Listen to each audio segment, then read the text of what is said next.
Hi everyone. Welcome to day 2 of the Samhain Social.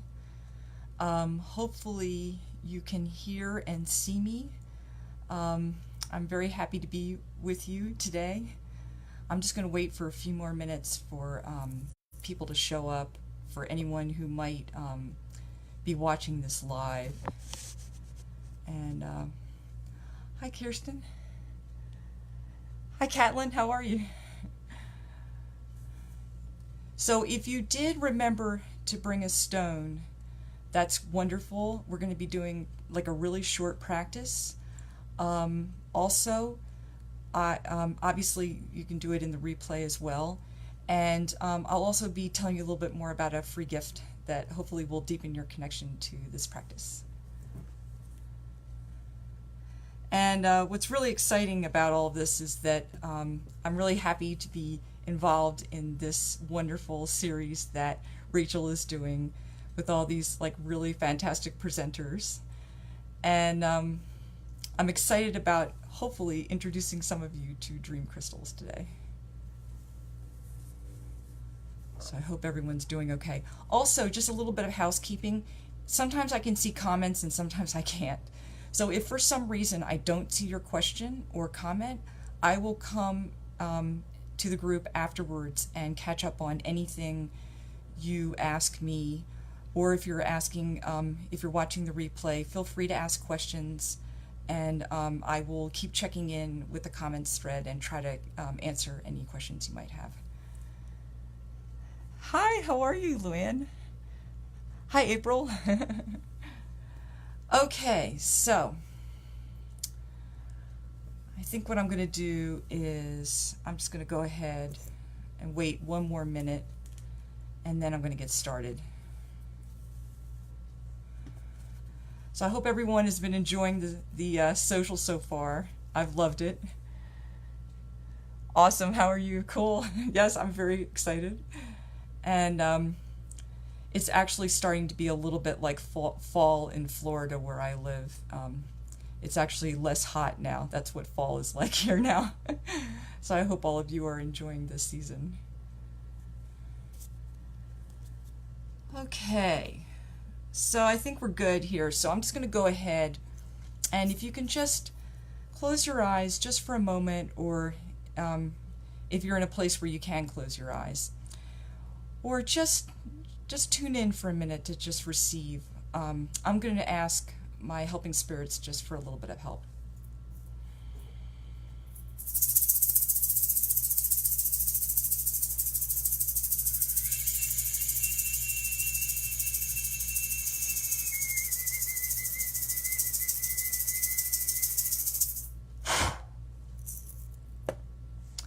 Okay, so welcome to Dream Crystals, Portal of the Ancestors, and this is a really exciting topic for me because I have been on the shamanic path for 20 years, and during that time, the one sort of under acknowledged or maybe overlooked aspect of shamanic practice that I kept running into over and over again was dream work. And really the person who talks about it the most, who's the most familiar to contemporary people, would be someone like Robert Moss.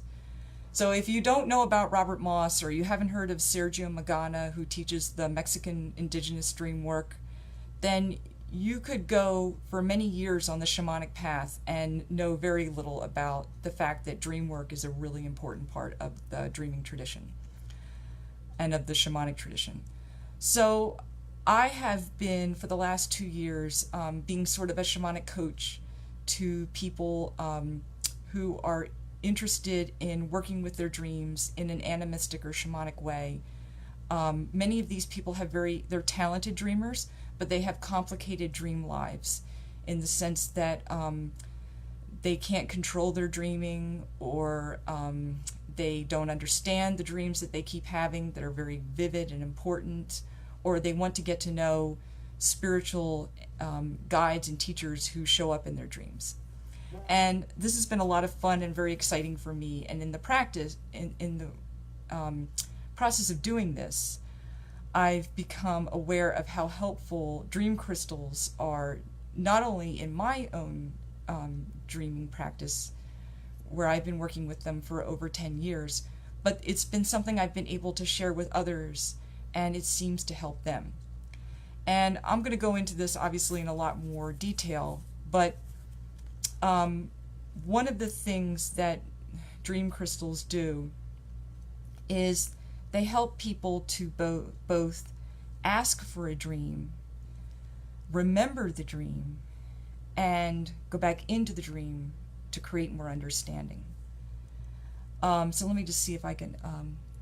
I wish I dreamed more, or at least knew I was having dreams. Yeah, I mean, that's a really huge problem with people. Many people are having very profound dreams, and they can only remember a feeling when they wake up, or maybe one scene. And it's actually, with a dream crystal, it's possible to reconstruct large parts of a dream just with a very small amount of information. And this can be done in other ways, but I found dream crystals to be a really helpful way of doing this. So it sounds like all of you can see and hear me, so that's great.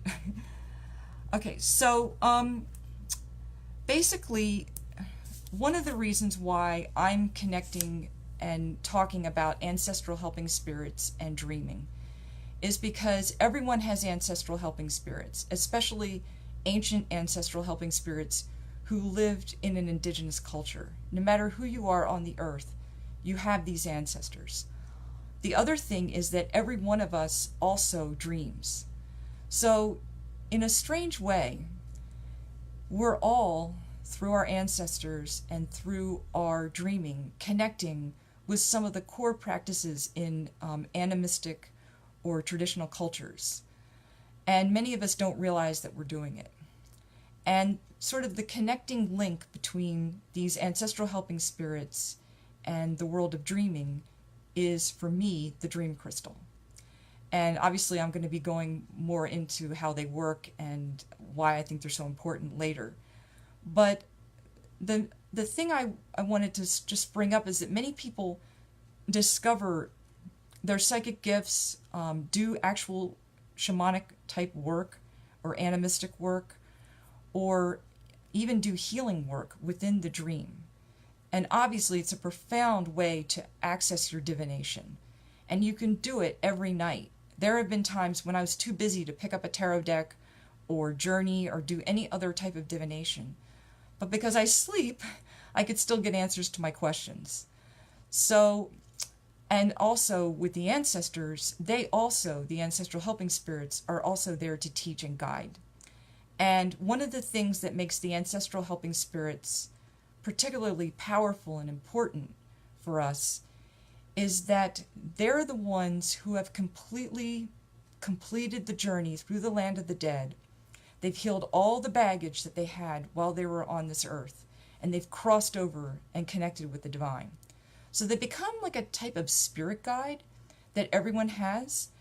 And these ancestral helping spirits, they really want to help us, and they get what our lives are like. Like, you can connect with amazing teachers like plant medicines, crystals, rivers, mountains, and even stars, and they're all wonderful. But the ancestors understand what it's like to have to put food on your table, or come up with a healing to help your partner or your loved ones, or solve a problem that's going on with your kids. Like, they get that kind of aspect of life that sometimes the larger, more vast nature spirits don't understand. And some of what I'm going to talk about ancestral helping spirits I learned from a combination of the teachers Martine Prechtel, who works with the Maya, Christina Pratt, who has a show called Why Shamanism Now, and Daniel Foer, who wrote the book Ancestral Medicine. All of those have been really helpful in understanding these really ancient ancestral helping spirits and why they're so important. So what I would like to just talk a little bit about is what makes the ancestral helping spirits a little different from any ancestor. So let me just check in and see if Stephanie, hey Stephanie, I get answers and messages in dreams all the time. Fantastic. That's wonderful. Oh, that's wonderful. That's great. Um, hey Susie, how are you? Yeah, so the difference between the more recent dead and the ancestral helping spirits.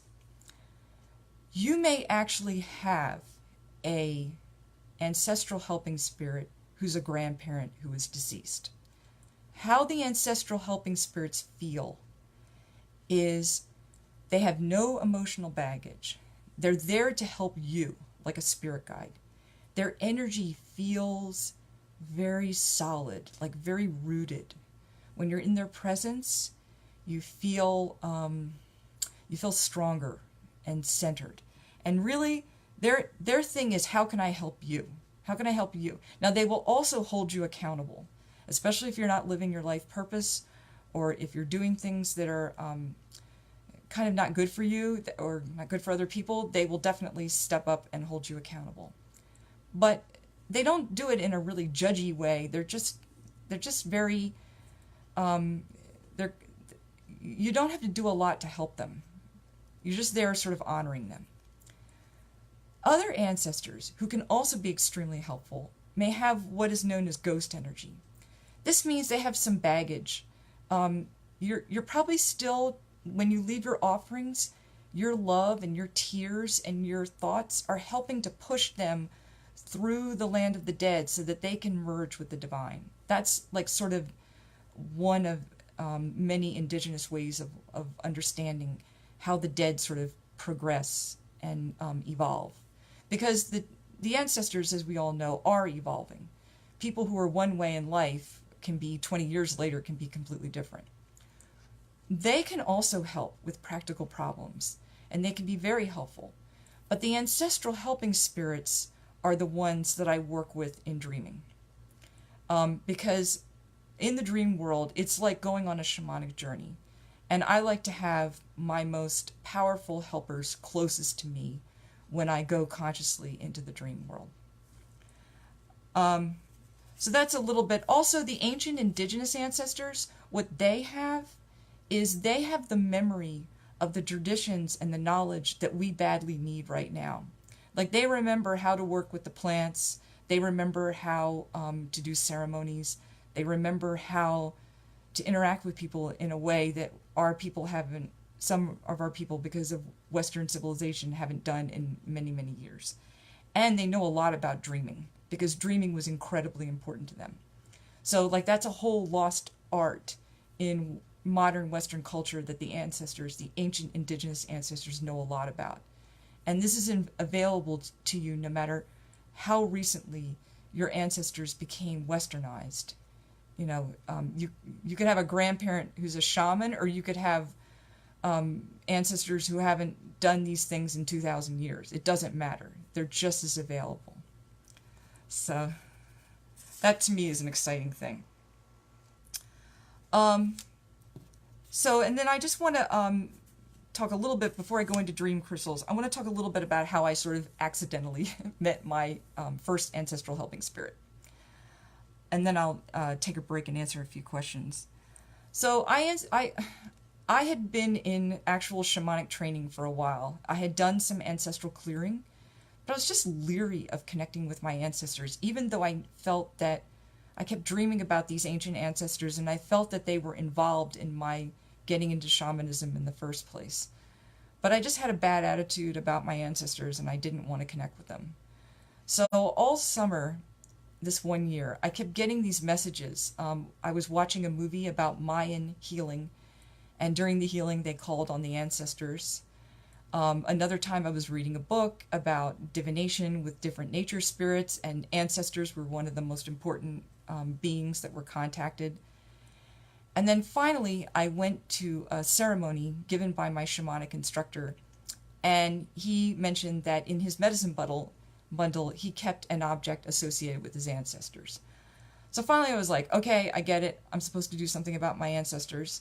So I went to my teacher and I said, how can I consciously interact with these ancient ancestors that feel like they're trying to connect with me? And he said, at the time I had a medicine bundle which had to do with, was organized with the directions the sacred directions. And he said, open your medicine bundle and surround yourself with objects that are associated with the land of the dead, and do an intentional shamanic journey into the land of the dead, which I did. But then I fell asleep, which sometimes happens to me when my spirits are trying to teach me to journey in with dreams. So in my dream, I went to this place and met this Anglo-Saxon ancestor who communicated to me that she was on my mother's line and that she had many important things to teach me. And she has continued to be with me to this day. And in fact, I'm going to talk a little bit about some of the things that she taught me later on. But when I woke up, I had this very powerful dream, and I had this ancestor, and I knew I had successfully made contact with somebody. But I really didn't understand how to work with it. That happened later over time. So I just wanted to let you know that people do meet their ancestors in dreams. It's very traditional, and it does happen to many people. So I wouldn't be surprised if many of you aren't meeting your ancestral helping spirits in your dreaming also. Jennifer Suez, I'll be back for the week play. Oh, wonderful. Thank you for watching. Kim, are they the ones that show up when you have traveled to a place you should not be to tell you to go? Let me see here. To go home. You're not meant to be here or not meant to see this. They can be. They can be. The problem with that, okay, yes, they can be, because they're very much into holding you accountable and keeping you on your path. So it's a little tricky with discernment if you have a lot of ghost energy in your family around trusting your intuition.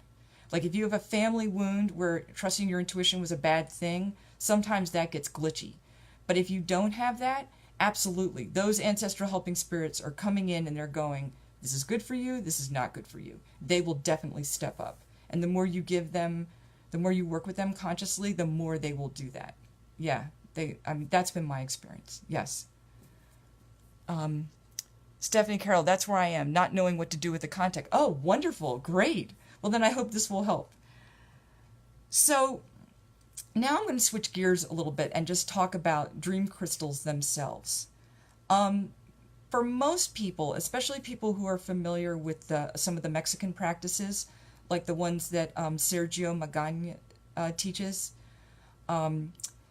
most people are aware of something called an obsidian mirror. And people use that in different ways. I use that to do shadow work in my dreams.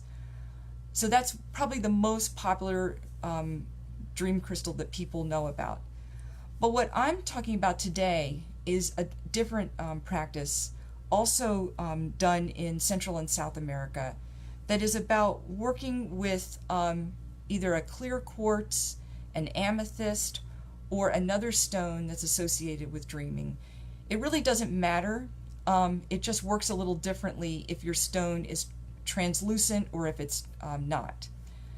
But basically, these stones are used to, with intent, ask for a specific dream, record the dream, so they become a type of nonverbal dream journal, or to go into the dream afterwards with either a meditation or shamanic journey practice or a lucid dreaming practice, so that the stone becomes a helper that's always with you when you're dreaming. It's like a medicine object, and it's created in different types of ways. One of the things that dream stones are really good with are helping people to incubate a dream. In shamanism, this is called intent, and it's really important to merge your desire to do something with the knowledge about how to do it, and then your sort of your spiritual actions, guided actions. And so when you work with a dream crystal, usually what I will do is I will hold the dream crystal. So let's say this is my dream crystal. So I will hold the dream crystal, and let's say my intent is I want to know more about how to work with this dream crystal.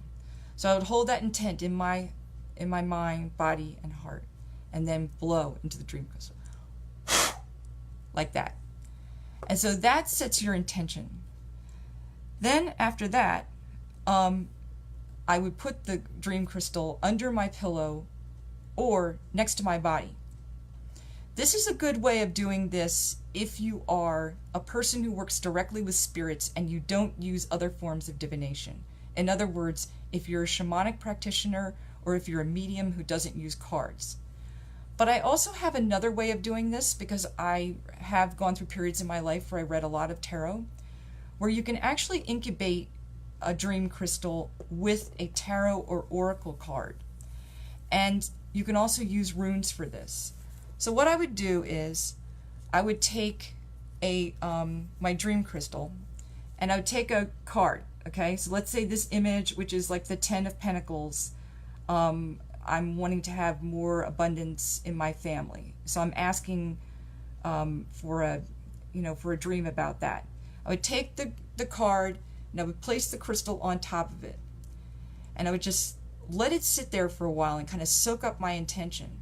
And then afterwards, I would take that crystal and do the same thing. Place it under my pillow or place it next to my body while sleeping. If you know the deck really well, you can also blow the energy of the card into the crystal. Some people feel more comfortable with that idea than others. But either way, it works. I've even used this technique to get to know a new deck. I'll just pick out a card that I really love about a new deck, and I'll be like, okay, I want to dream about what this deck or what this card means in my life. And I've had some amazing dreams, like one time I dreamed about the Eon card in the Crowley Thoth Tarot, which is like the Last Judgment. And I said, how is this, what do I need to understand about this card? And I dreamed about gay marriage being legalized in the United States, which was like a really cool way to understand that card. So let me see if I can take a... Yes, I've always slept with my quartz under my pillow. It's just come natural to do it. I hold it... Let me see here. Hold on a bit. Sorry about that. Sometimes it's harder. I hold it to my forehead and blow into it and cup it in my hands and blow into it. Yeah, that's perfect. That's a very indigenous way of working with these crystals. Yeah, that's cool. So the other way that dream crystals work is they help you to remember dreams. So let's say you've dreamed, you've set your intention, you put your crystal under your pillow. Then you wake up and all you have is like a feeling or like maybe like one image or something. So then you're like, okay, what am I supposed to do now? Well, what you can do is you can take any part of the dream, even a feeling, and blow it into your crystal. Then what I like to do is I place my crystal, because it's quartz, it's okay to do this, into the sunlight for the day, which kind of charges it and purifies it. You can use any other blessing practice you have. You don't have to use sunlight. That's just one I use. But to remember a dream, what I've done with some of my coaching clients is I had a client who he was asking to meet an ancestral helping spirit in a dream. He had a dream. He knew he'd met with his ancestor, but he couldn't remember anything about it. So what we did was we opened sacred space together, and then he had the stone on his body. He had blown what he remembered about the dream into the crystal. And while he meditated, I did some healing songs, and he got part of the dream back. And once he got part of the dream back, then you can do something known as a dream reentry journey, and you can actually go into the dream, dialogue, and really make that connection with that ancestral helping spirit. And you can do this with any part of any dream. It's just a way to get to know, like, why am I having this dream? That kind of thing. So that's another way that dream crystals can be a powerful ally, because they anchor that energy. The other thing they do, which I think is really fantastic, is that we're so socialized to be, to think and talk and use words all the time. And so working with a crystal is a way of kind of getting into the tactile and spiritual and energetic side of things rather than being so verbal all the time. So one of the ways that people identify a dream crystal is you can just use a clear quartz, any amethyst if you want to be traditional. Right now I'm using a jade. Sometimes in some traditions there is a special, like the Maya have a thing where you do a special prayer and you look for a crystal that would have like rainbows in it or something like that, something distinctive. And then after you get done with the prayer, you would have a dream.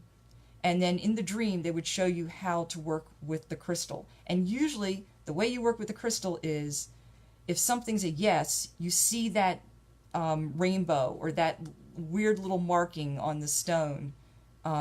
So that's kind of a way that the physical appearance of the stone matches up with a later type of divination. But you don't have to do it that way. So what I'm going to do is I'm just going to demonstrate a really short way of working with a stone. You can choose any stone. It doesn't have to be a stone that's associated with dreaming. It just has to be one that you feel good about. It helps if it's given to you by another person rather than you buying it. That's a little bit more tradition, or if you find it, but you don't have to do it that way. So, okay, I'm going to work once again with this crystal. So if you're in a place where you can be calm for a few minutes and you don't have to drive or pay attention to anything, or if you're watching this on the replay, just take a moment to have your stone very close to you so you can reach it if you need it. And just feel into some part of your body that feels very comfortable. And just breathe into that comfort. And let that expand throughout your whole body, that feeling of comfort. Okay, now, take your crystal, and what I would suggest you do is just blow your intent that I want to work with you in a good way. Show me how we can partner together. And blow into it. And now you can either hold it or have it close to you so that it's making contact with your physical body.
And so when you're done, take your crystal with your intent, with whatever you saw, whatever you felt that was positive, and blow it into your crystal again.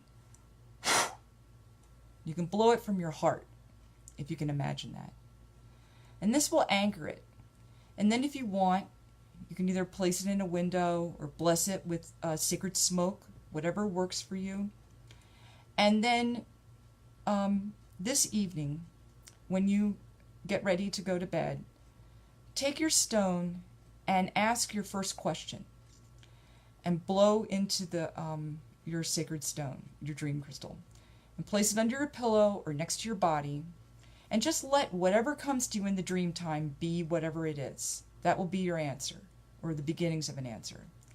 In the morning, when you get up, you blow that, whatever you get, into that crystal and place it, bless it in whatever way you do with sacred smoke, or I put mine in sunlight.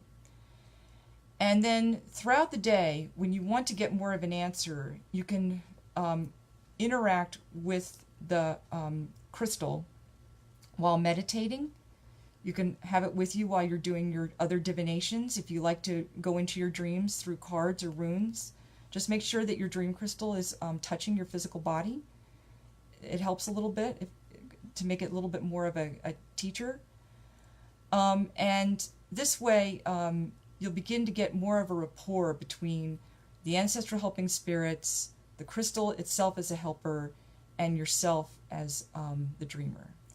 So let me just go through and hopefully this wasn't too confusing. Also, you're welcome to do that practice as much as you want. If that was helpful to you, that will help to bring that rapport, to get that habit going.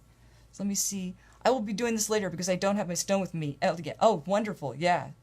Rachel. Oh, good. I hope that was a good connection for you. When you blow an intent or part of a dream into your crystal, does it accumulate? Does it replace? Okay. Your dream crystal is like a type of journal. So yes, it does sort of accumulate.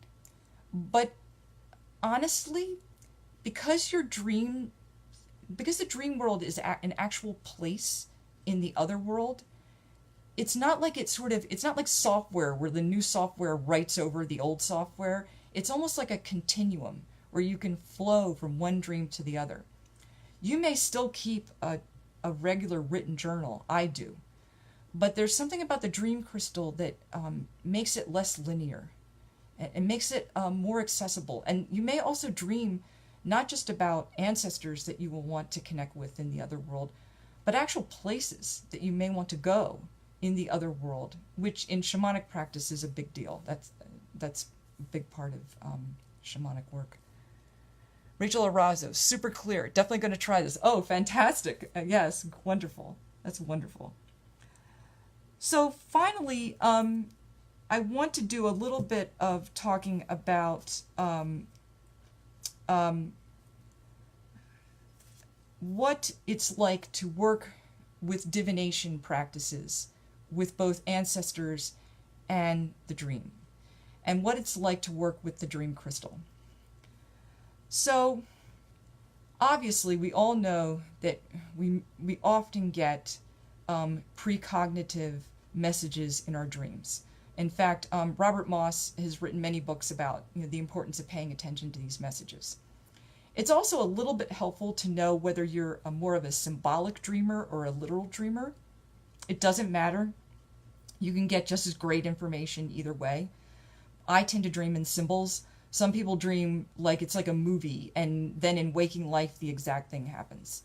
So if you, let's say you know which kind of dreamer you are, you may look for in those boring day residue dreams that you have, like let's say you were cooking all day and then you dream about cooking that night. Sometimes that's where some of the really interesting precognitive stuff shows up. Weird little details will show up in dreams like that you should try to pay attention to, because those may be hints about things that you need to pay attention to in the future. Also, in the shamanic world, we are taught to pay big time attention to synchronicity.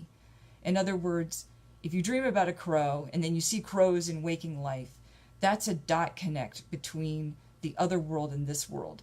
And since in shamanic practice we're always trying to bring a connection between good energy between the other world and this world, or this world and the other world, those moments of synchronicity are very important and profound, and kind of like is like putting an underline under that part of the dream. The ancestors, the coaching client that I was working with, that I was telling you about, who did the dream reentry journey, where he could only remember part of the dream he had about the ancestor. What was interesting was when we were doing the dream reentry journey, after he had done that thing where he blew into the crystal and he remembered the dream, we looked out the window and there was a gigantic great blue heron standing there, about maybe 50 feet away. And that heron had not been there before then.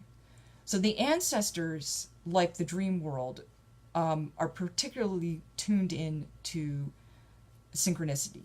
And so they also communicate this way, just like many other helping spirits do. But these powerful ancestral helping spirits often use synchronicity, especially animals. So let me see if Taylor Bond. I found when it seems muggy or my connection gets foggy with my crystals, I cleanse them in. Let's see if I can see this. I may have to look at this later. In salt. That's wonderful. Everyone. There's so many different ways to work with stones, and there's a shamanic teacher named James Andretti, and he had an indigenous teacher who told him, if your stones feel more powerful, you're doing it right. If your stones feel less powerful, you need to change what you're doing.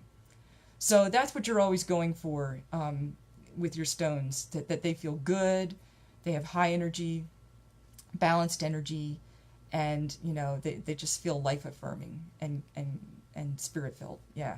So if salt works, fantastic. I mean, there are some crystals where you're not supposed to use salt, but I mean, there are people who I think use fire or rainwater for crystals. I've used sacred herbs are good. Sunlight just works for me because I live in Florida and sunlight is abundant here. So I think that's probably the reason why I work with it that way. But that's a great idea. Oh, you love Robert Moss's books. Yeah, Mary. Oh, yeah, absolutely. He's fantastic. My favorite of his is Dreamways of the Iroquois. Yeah, that's my favorite. But yeah, they're all great. So, the other thing that happens in dreams with ancestors, where the ancestors really kind of step in, is when they want to train you or teach you. A lot of times, many of us are trying to bring back the traditional knowledge, the knowledge that was lost, working with plants, working with animals, working with the earth in a good way, working with dreams in a good way, And these ancestors did all that stuff and they were great at it. And they have a lot of information that they want to share with us. So, besides the fact that the ancestors will do things like they'll send you dreams where they'll say, I'm hiding too much, or I'm not showing up enough, in some area of my life. They also give you practical how-to knowledge. So, for example, this Anglo-Saxon ancestral helping spirit that I was talking about earlier, I was trying to learn about this Anglo-Saxon prayer called the 9 Herbs Charm, which lists all these different common herbs that many people know about, one of them being plantain. And I think it was originally for a snake bite or something. I can't remember. So, I mean, I just wasn't kind of connecting with it. It didn't make sense to me. And there was a plantain species, a wild plantain species in my yard called Plantago virginica, which I was able to gather a leaf of. And my ancestral helping spirit started showing up and teaching me about how this Plantago virginica, which is very much like the plantain that the Anglo-Saxons used in Europe, could be used for insect bites and all kinds of stuff like that. So what will happen is, not only did they send you dreams, but they also may send you information, teachers, all kinds of things will come your way when the ancestors really want to get your attention and start teaching you about something that they were good at, that they want you to be better at. So that's a little bit of sort of and what the ancestors do, I think that's really cool, is they kind of make it easier for you to understand the thing. So they're kind of, they sort of lubricate something or just make it not hard, I don't know how to explain that, but yeah. Also, I've had actual dreams where an ancestral helping spirit, another one I have, taught me something about going to a part of the other world. In shamanism, it's called the lower world, and how interacting with nature spirits in the lower world can heal the emotions. And although this is an important and much talked about practice in many traditions, it was interesting that I hadn't really worked with it with an ancestor and seen what he had to say about it and how to bring that back into my work with nature energies in like ordinary reality or in what we would call the middle world. So the last part I wanted to talk about, where the ancestors really, I think, can be the most powerful, is in the tough questions. This is like when you need physical healing, when you're doing healing work for another person, if you do that kind of thing. These are like, when something's gotten to the point where it's really problematic. And both times, the ancestral helping spirits helped me when I had sort of allowed my home. I hadn't been careful enough with clearing negative energy, and there's a lot of people in distress in my neighborhood, and also there's a lot of construction in my town. And when there's construction, the unhappy spirits get more unhappy. And because I had not done a good job keeping my apartment clear, I sort of allowed some heavy energy to get into my energy field, and it sort of helped make a health problem worse. So I asked my ancestral helping spirits, I'm feeling really under the weather. I'm going to have to seek medical treatment for this.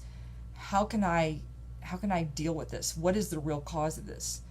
And so my ancestral helping spirit showed up in my dream. He went around my apartment with me.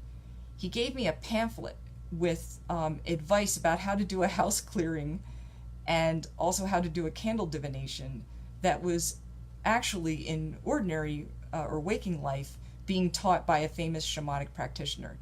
So basically what he was trying to tell me was that I needed to learn some of what this person was doing and integrate that into my daily practice and my weekly practice, which I did, and the situation got much better. So it's the ancestral helping spirits aren't just there to help you manifest or help you even to heal the ancestors who are less evolved or who are struggling. They're also there to help us to solve our problems and to work between the worlds in a good way. So I'm going to take a moment here to breathe and answer some questions, and then after that I'll just do a little bit more. But this is awesome info. I use crystals with everything, even my tarot. Oh, fantastic! Then you may have a real affinity for this, especially for programming your dream life to teach you more about certain tarot decks or runes if you're into runes, or like I said, if you're getting acquainted with a new deck. I found this practice to be super helpful because sometimes I don't mesh with new decks really quickly. So yeah, that was like a speed way of doing that. So I'm very happy. That's wonderful. This is totally starting to put things into perspective for me. Why I know a lot. Oh, that's great. Yes. I mean, one of the important things to know in shamanic practice, and I'm sure it's true in any earth honoring practice, and I would consider Wicca, paganism, anyone who's in this group, I think is doing an earth honoring practice, just from my definition.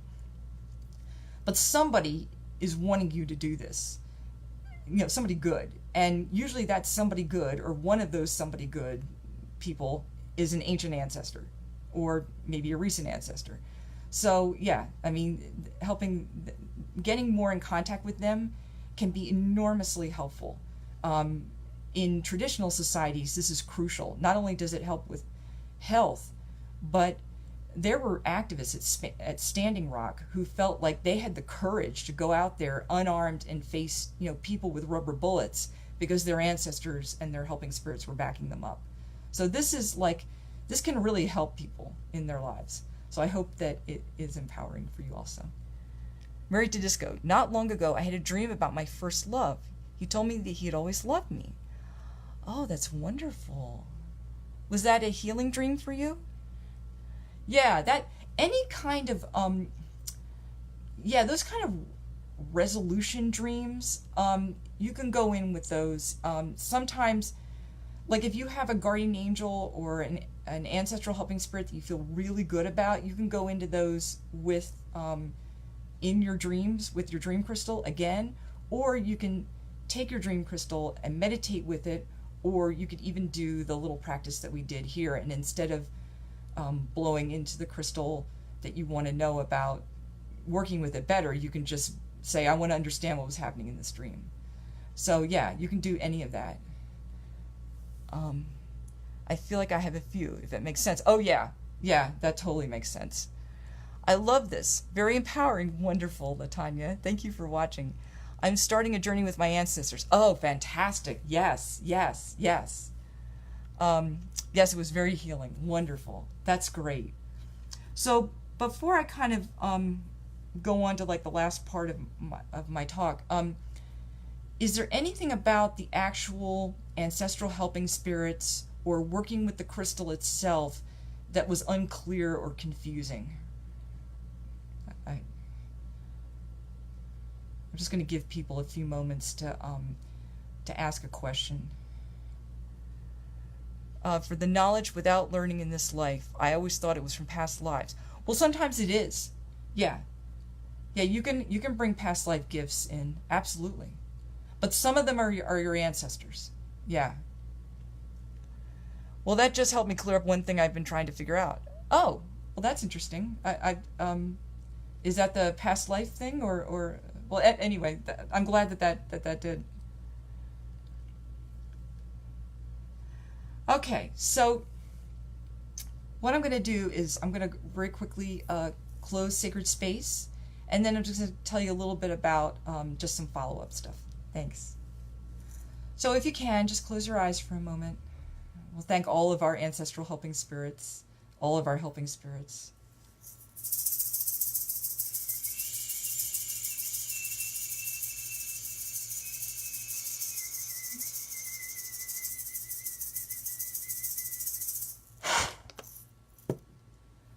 So thank you all for being here today, for your great questions. I know I missed a ton of them, so I'm going to go back through the comments afterwards. I want to thank Rachel for allowing me to do this and be part of this. This is such a cool series, and I'm really looking forward to everyone and seeing everything. There's going to be 2 more really great people today, Victoria and Karen doing the I Ching. So I'm really looking forward to their talks. And I just wanted to let you know that if you're interested in this and you want to keep going with it, I'm going to be posting a free gift, which is a link to a PDF. Not only will it have the replay of this talk, but it will also have some instructions about how to prepare a crystal in the traditional way, one of the ways I was taught. If you want to really bond with it and work with it as a dream crystal. So this is what you would do before you do the little practice that we did earlier. And it also talks a little bit more about how I've worked with this. It also has a link to my Patreon that I do with my sister Kirsten, where you can see videos about this type of work, and we also have some wonderful patrons that are here today, and basically we teach about tobacco, plant spirits, and shamanic dreaming. Also, you can find me and my sister Kirsten at Shamanic Earth Medicine, our Facebook group. If some of you are already members, and have been wonderful. I also have a blog called Celestial Tree, where I write about some of this stuff, and my business page is Celestial Tree. So I just want to thank all of you for your great energy. It's been really wonderful doing this, and I look forward to seeing you and in the group and to reading your comments. Blessings.